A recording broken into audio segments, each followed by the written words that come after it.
Mtu anapoingia Ramadhan akafikwa na mwezi wa Ramadhani aliyakuwa na madhambi, huenda ikawa ni sababu akashindwa kutekeleza mwezi huo kwa sababu ya madhambi yake. Madhambi yanamharamishia mja kheri, yanamtia uvivu na uzito, anashindwa kuendea kheri. Utamuona mzito katika kufunga, anateseka, mzito katika kusoma Qur'an, mzito katika kusimama tarawehe, swala za usiku. Mwezi kwake unakuwa ni mtihani, hana raha, hana ladha.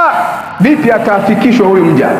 Mtume sallallahu alaihi wasallam ameeleza hayo. Kadhalika ndani ya Qur'an ayati mbalimbali zinazoashiria kwamba madhambi ni sababu ya kumzuia mja kufanya kheri na kufanya ibada, kama alivyosema Sufyanu Thauri rahimahullah, hurimtu qiyama al-layli 5 ashhur bidhanbin adhamtuhu. Alimamu Sufyani Thaur asema ya kwamba niliharamishiwa kusimama qiyamul layli miezi 5 mfululizo, nashindwa kuswali usiku, naona uzito, usingizi unanielemea, miezi 5 mfululizo kwa sababu ya dhambi moja niloifanya, akashindwa kusimama qiyamul layl. Itakuwa hasara iliyoje Muislamu hajatubia leo hii. Huu mwezi wa Shaaban, mwezi wa tauba, mwezi wa tauba wal istighfar, mwezi wa kutubia kwa Allah subhanahu wa ta'ala, kadhalika kuomba msamaha kwa Allah, ili ikifika Ramadhani madhambi kama tulivyo